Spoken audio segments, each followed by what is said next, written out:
Hey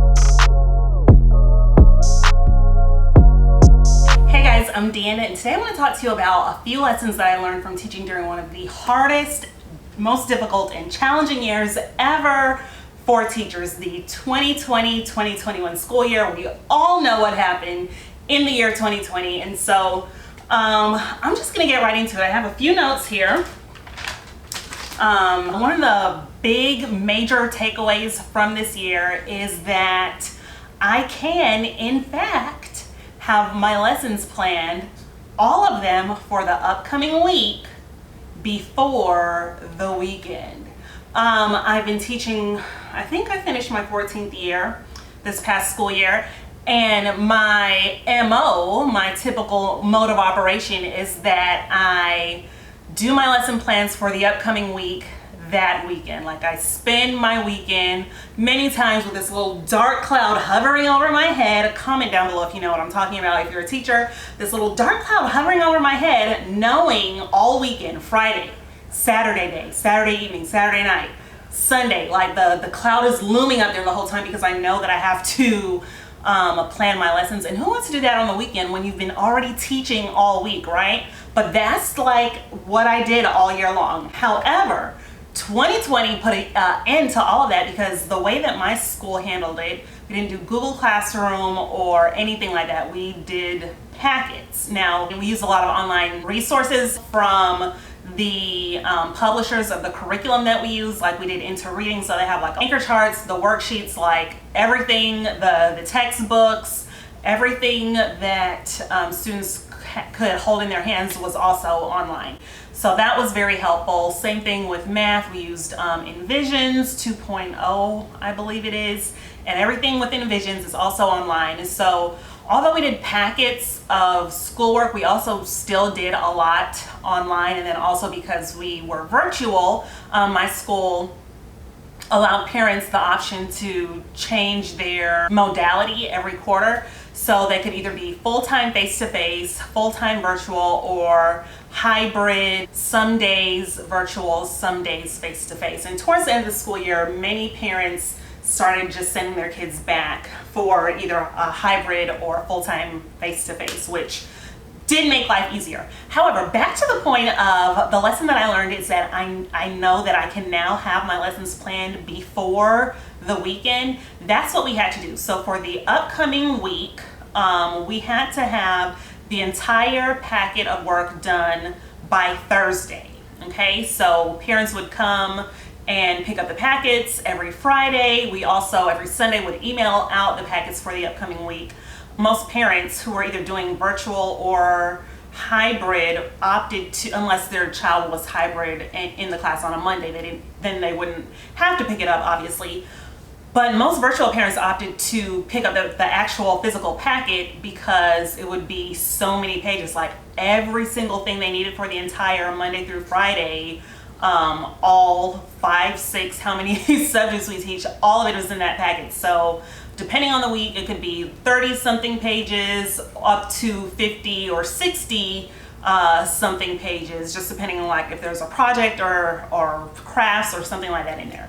Yeah, I had to have my packets done by Thursday evening, and there were some days I didn't have it done until like Friday morning, but I got it done, and I never had to spend one weekend during the school year planning lessons, because the work the packet for the week had to be done by Thursday. And so that really made me think, like, you know what, girl, all these years, like, you could have been getting your work done at school.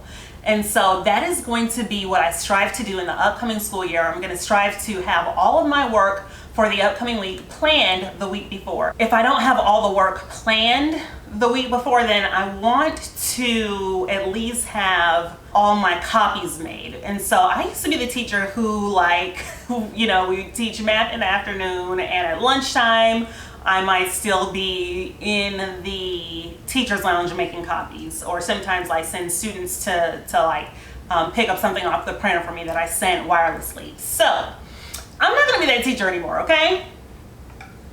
I'm gonna have all my work planned in advance. Now, there were some differences, some key differences this school year that made it much more feasible to have the work done and made it more possible to have the packets done by Thursday. Parents were not allowed into the building, so there were like not really any conferences face to face, or no like parents popping up or that you see in the hallway, like, you know, asking questions or stopping by the classroom or anything like that. We also did not have common planning time meetings or instructional grade level meetings this school year, which meant that every single planning period I was actually able to plan, which was a huge blessing. I'm actually gonna honestly miss that next school year. Like, it is good to meet with your peers and your, you know, colleagues and everything, but I'm gonna miss not having my planning time all to myself. Just being honest. And so that made it feasible to get the work done. Now, I did still feel the pressure. I did still feel the squeeze because I really did not take this home. I didn't work on it at home at all. So I really had to get it all done at school. Another thing is that our admin did not require the same level of lesson plans as we would have to submit during a typical school year. So they understood what was going on last year. It was very challenging and stressful for everyone. And so that was really reflected in the expectations of, you know, what we had to turn in and what we had to do. Do we still have to provide instruction at a high level? Yes. But if the format of lesson plans is a little different, it's okay. They understood what was going on. So I was really, really grateful for that. And because I teach at a private Christian school, I believe they had the flexibility to do that. The next lesson that I learned from teaching this past school year is that less is more. This was a very transitional school year because at the end of the 2019-2020 school year, my school moved out of our old building into a temporary building because our brand new facility wasn't quite ready yet. So we were in this temporary facility from from August until December. And then in January, when we were supposed to come back, it still wasn't quite ready yet. So we still ended up having to do everybody virtual until like the end of January, which is when we went into the school building. And with having so much of my stuff like in storage, I had so much stuff, like so much stuff personally that belonged to me in my classroom that I had to rent out a storage unit. And on top of like the stuff that belonged to the school, that was also in the storage space that the school was using. So when we moved into this temporary facility, I didn't have the things from my storage. I went and I pulled out like a couple of boxes with a couple essentials, and from the place where the school had our school storage, we didn't get everything from there because we knew that we were going to have to move again come January. So I really was teaching like with kind of the bare bone essentials for about half of the school year, and it really helped me to realize that, you know what, girl, you don't need all that stuff.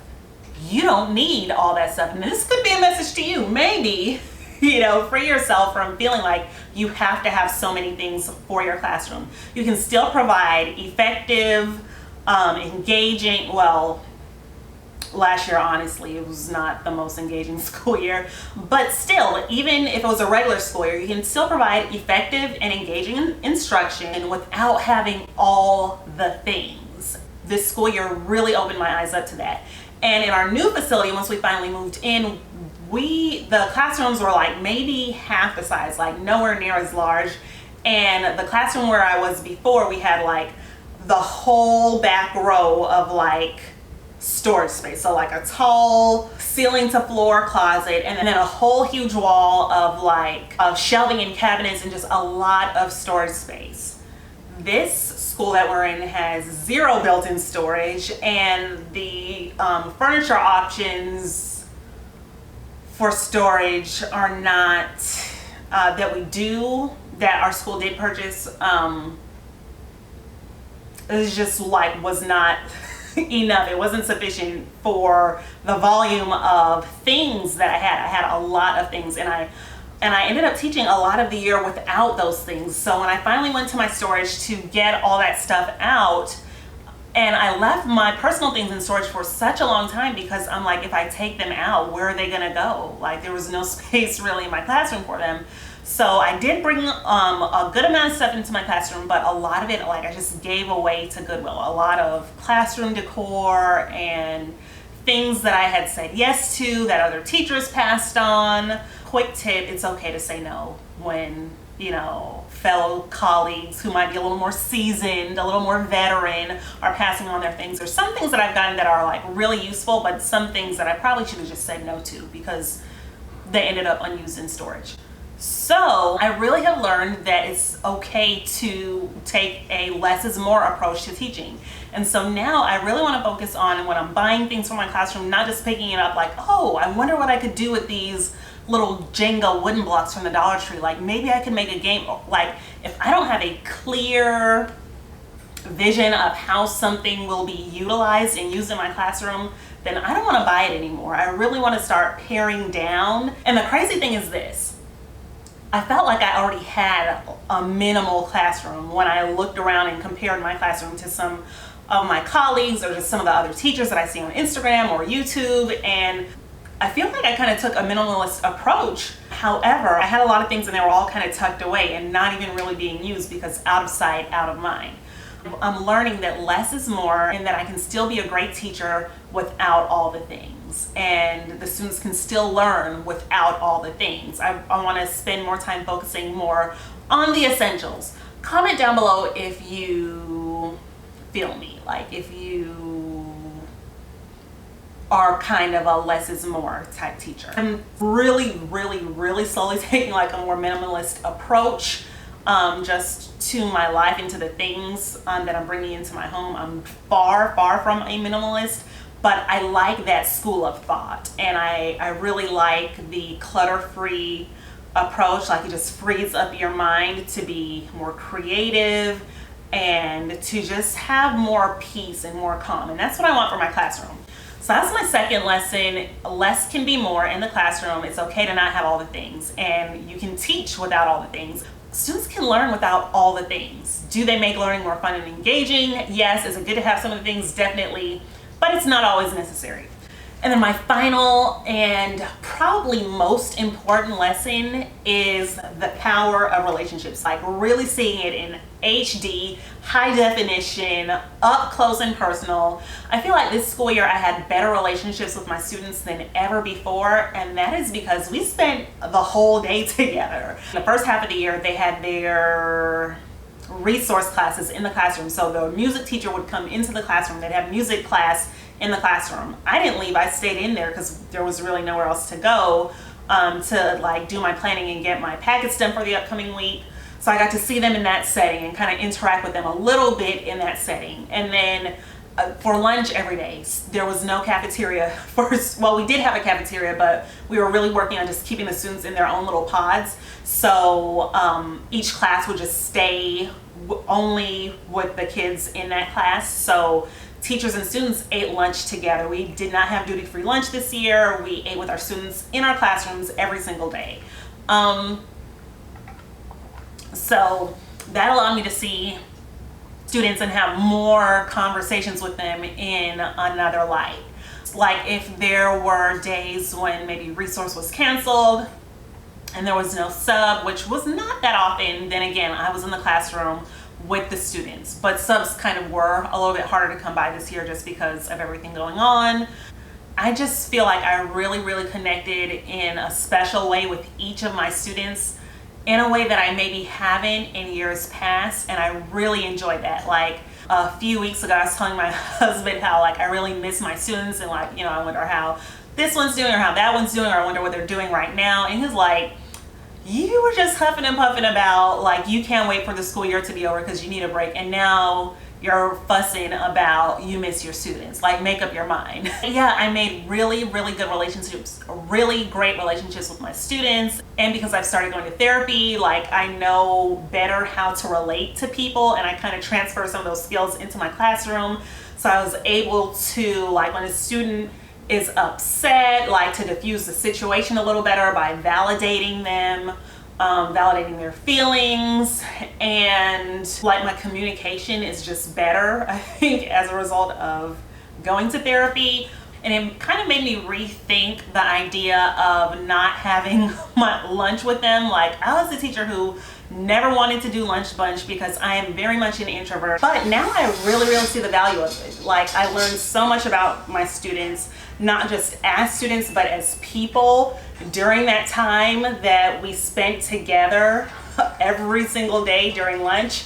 And I really actually enjoyed it. Some days I'd be like, ugh, I just need a moment of quiet, but like the conversations were good, finding out who they were, finding out about their families, just the things that, you know, you do to form a relationship with any human. Those are the connections that were made during lunchtime. So it really kind of made me rethink moving forward that I maybe do want to spend more time on a regular basis with my students at lunch. Maybe not every day, but I'm open to it now.